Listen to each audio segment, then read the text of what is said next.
The current compassionate use program missed a lot of patients. Tonight, the push for expansion, what lawmakers are considering when it comes to reforming Texas's strict medical marijuana law.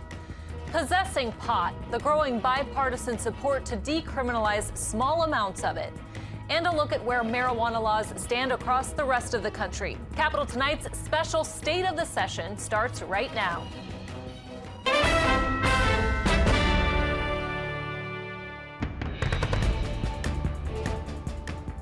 Thanks for joining us here on Capitol Tonight. I'm Karina Kling. It's been about a year since the first legally grown marijuana plants were harvested in Texas for their medicinal oils. And for some epilepsy patients, it's considered golden, helping to treat their uncontrollable seizures. Lawmakers passed the Compassionate Use Act in 2015, which made accessing the plant possible. Now, as our Catherine Giese explains, there's a growing push to expand it to include more patients. It shows the political parties. Kelly Myers is an advocate. It shows whether they were sponsors of the Compassionate Use Act. For her own health. This will be good information when we go into legislative offices this time to see where they stood the last two sessions. For 4 years, she's been studying the medicinal benefits of cannabis. I have follicular non-Hodgkin's lymphoma. It's a blood cancer. But under current state law, using cannabis oil to treat her ailments is illegal. 32 other states are recognizing cannabis as a treatment for cancer.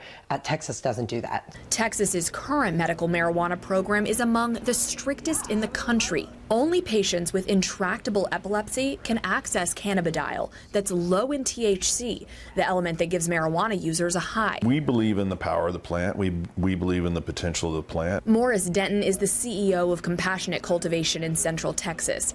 His company is one of just 3 in the state that has been licensed to distribute the drug.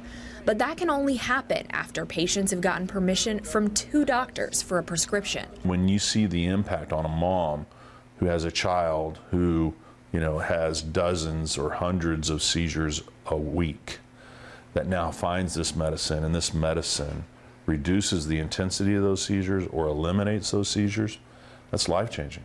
Denton now wants to see more patients with chronic medical conditions like cancer, PTSD, and autism able to access the plant legally. Multiple sclerosis, we know that it has a positive impact. Then back here is the latest and greatest on MS. Another disease the Myers family is digging into to find out the medical benefits of cannabis. I have, luckily, what they would call relapsing remitting, where it comes, you have an attack, and then it thankfully remits, Their conditions have led them both to the state capitol to lobby lawmakers ahead of the next legislative session.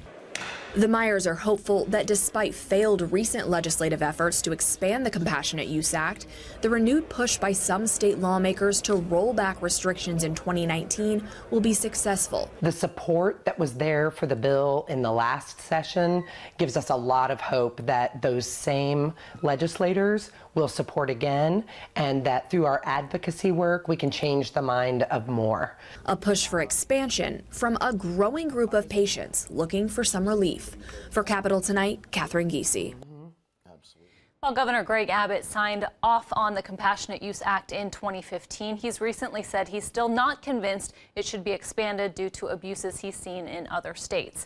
Currently, marijuana is illegal under federal law and considered a Schedule I drug alongside ecstasy and heroin.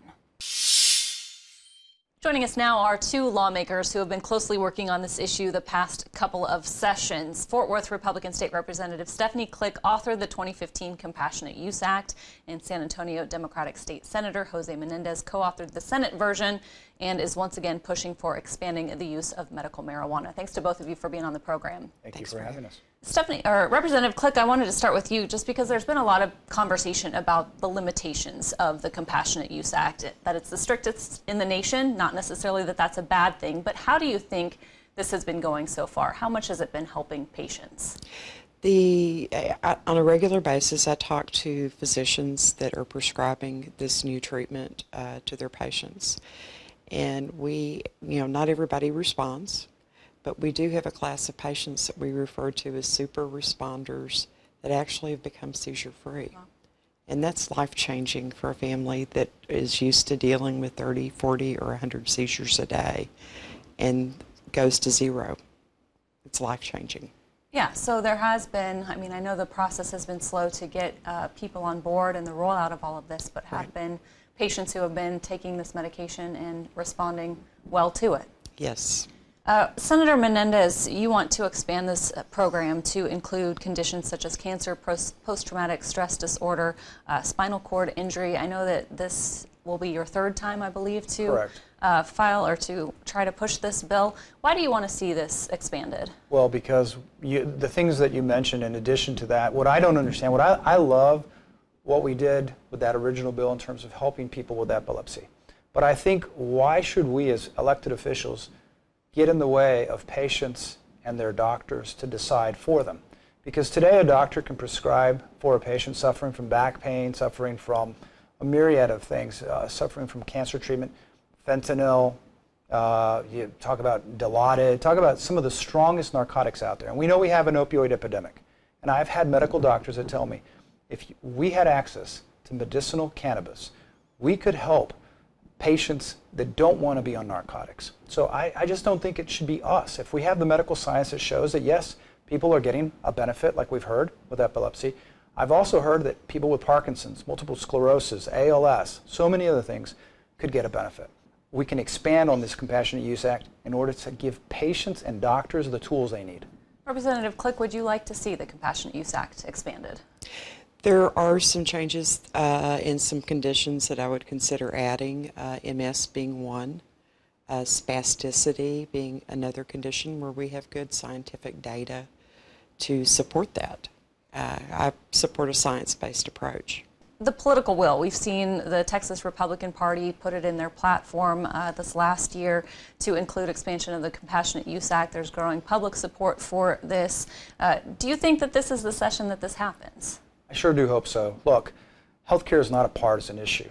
When you're suffering from a debilitating disease, you're suffering from MS, cancer, epilepsy, you name it, partisan politics shouldn't be at play.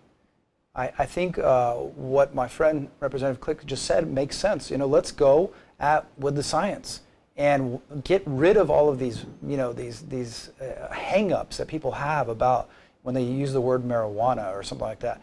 If the science shows, if medical doctors can say this will help a person with this condition, we should not be in the way of those doctors treating the patients. And so I'm hopeful that we can see past any kind of politics and realize that we need to give Texans the right to have access to something that's safe, something that works for them, and that doctors have a right to prescribe it or not prescribe it. Representative, with what he's saying and just with the stipulations that are in place for the Compassionate Use Act, do you see, I mean, being able to expand this in a way that puts patient safety first?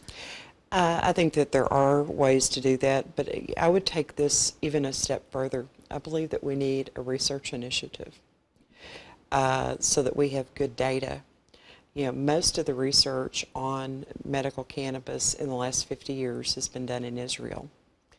With it being a Schedule I product, it's been very difficult to research. And I think that we have some great research facilities in medical schools here in Texas, and that we ought to be at the forefront of that research. Yeah, what's your response to being able to take an initiative like that? I would love for that to have happened. If we expand this, we would be the 33rd state to expand medicinal marijuana, not the 3rd state. We have every state surrounding us, including those liberal bastions, tongue firmly planted in cheek, of Oklahoma and Arkansas, who've already passed medicinal marijuana. You know, in Arkansas, it passed on a referendum, a vote of the people with over 60% of the vote, with the governor, lieutenant governor, and surgeon general all campaigning against it. And it's science-based. It's doctors included. Oklahoma has it, Montana. This is not a liberal conservative issue. This is a health issue.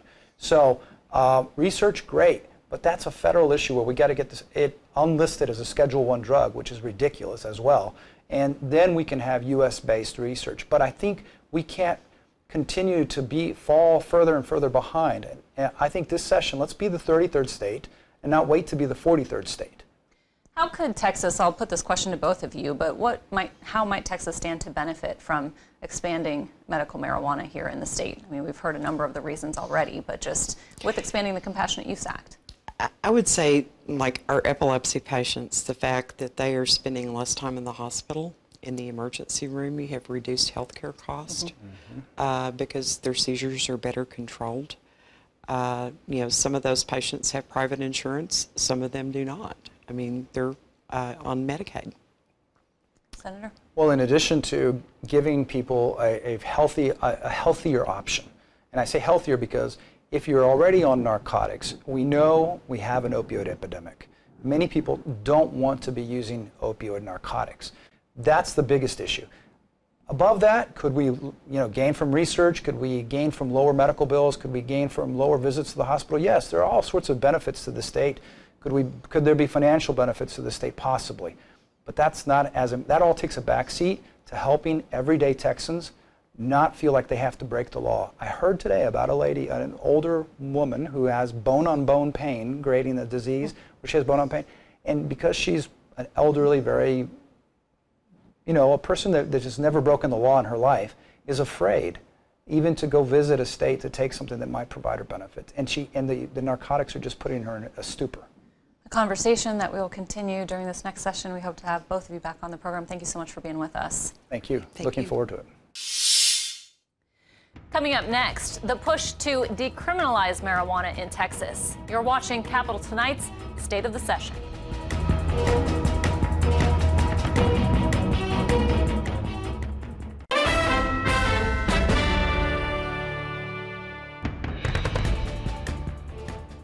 Welcome back to our special State of the Session. Along with expanding the Compassionate Use Act, decriminalization of marijuana in Texas is back on the table this session. Cannabis advocates are pushing one bill in particular. House Bill 63 proposes a civil penalty for less than 1 ounce of marijuana possession instead of arrests, convictions, or a criminal record. The legislation has been gaining greater bipartisan support in recent years. The Texas Republican Party updated its platform earlier this year to support the idea. And during a gubernatorial debate this fall, Governor Greg Abbott proposed no jail time for possession. One thing I don't want to see is jails stockpiled with people who have possession of small amount of marijuana. What I would be open to talking to the legislature about would be reducing the penalty for possession of 2 ounces or less from a Class B misdemeanor to a Class C misdemeanor. Joining us now to discuss this issue further is Charlie Wilkeson, Executive Director of the Combined Law Enforcement Associations of Texas. And joining us via Skype from El Paso, Representative Joe Moody, the author of House Bill 63. Thank you to both of you for being with us. Representative Moody, you've pushed this in the past. Why do you want to see such marijuana possession decriminalized?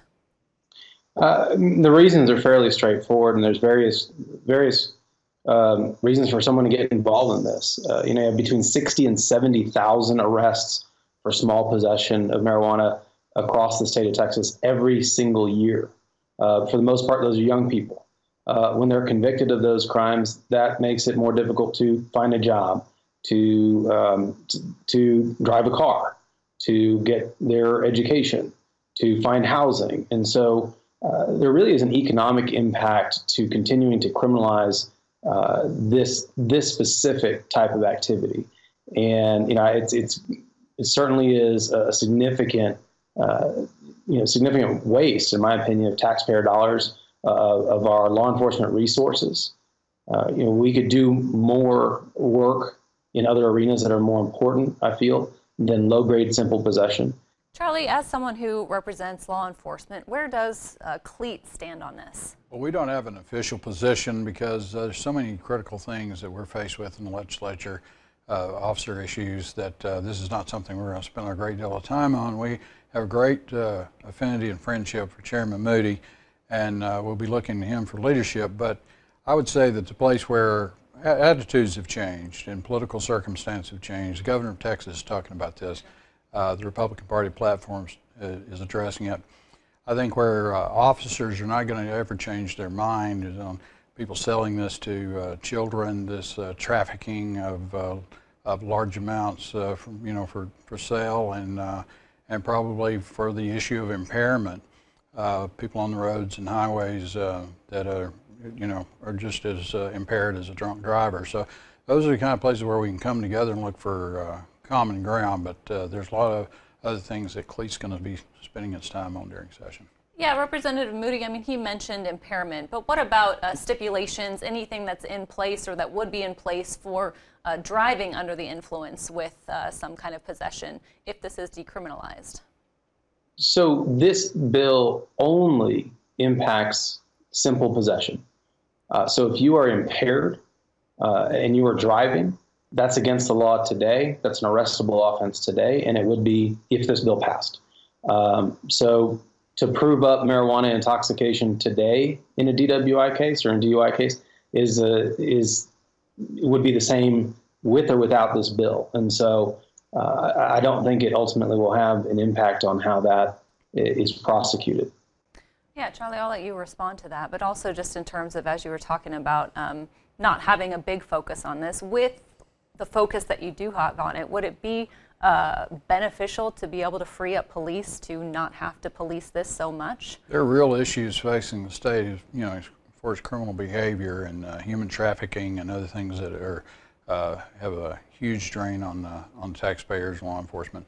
And so if it's, like I said, the attitudes of those communities that officers are a part of have been changing over time.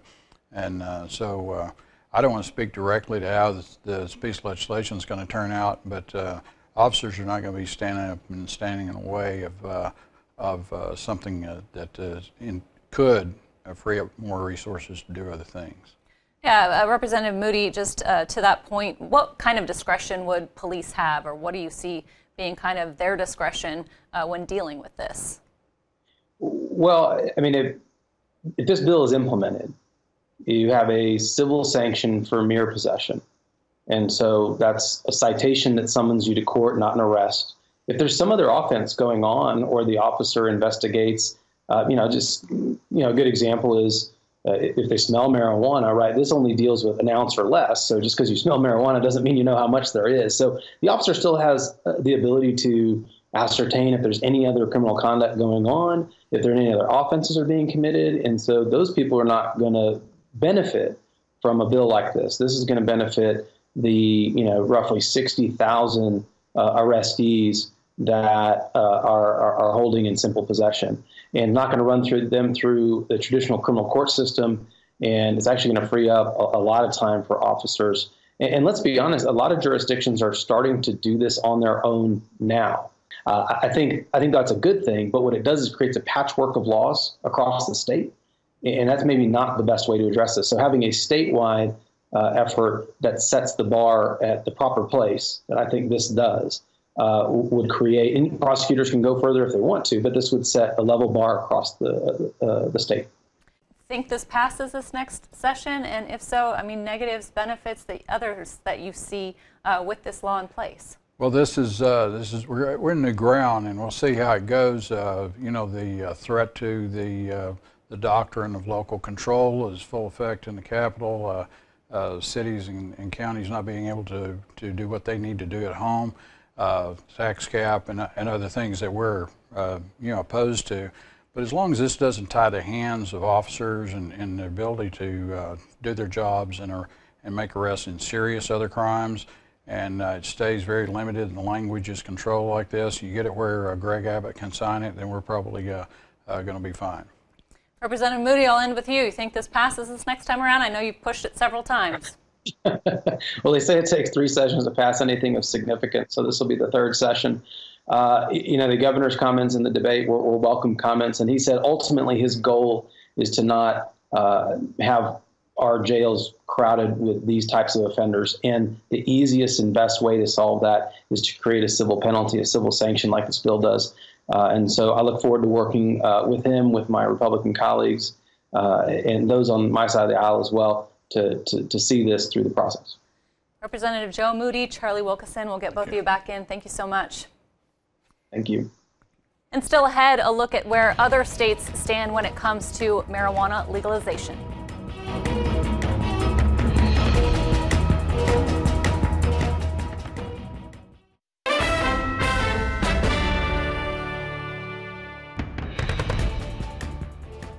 Texas considers reforming its marijuana laws, we wanted to show you where other states stand on the issue. Take a look at this map. Over the past 2 decades, legalization has been steadily increasing. Currently, 33 states have legalized medical marijuana. California was the first to do so in 1996. At the recreational level, 10 states plus the District of Columbia have passed it, with Colorado and Washington being the first in 2012. And that is all the time that we have tonight. Our State of the Session series continues tomorrow with a look at school safety. We'll take a look at what lawmakers and school officials are pushing when it comes to better protecting Texas students. That's Wednesday at 7. Until then, thanks for watching. Have a great night.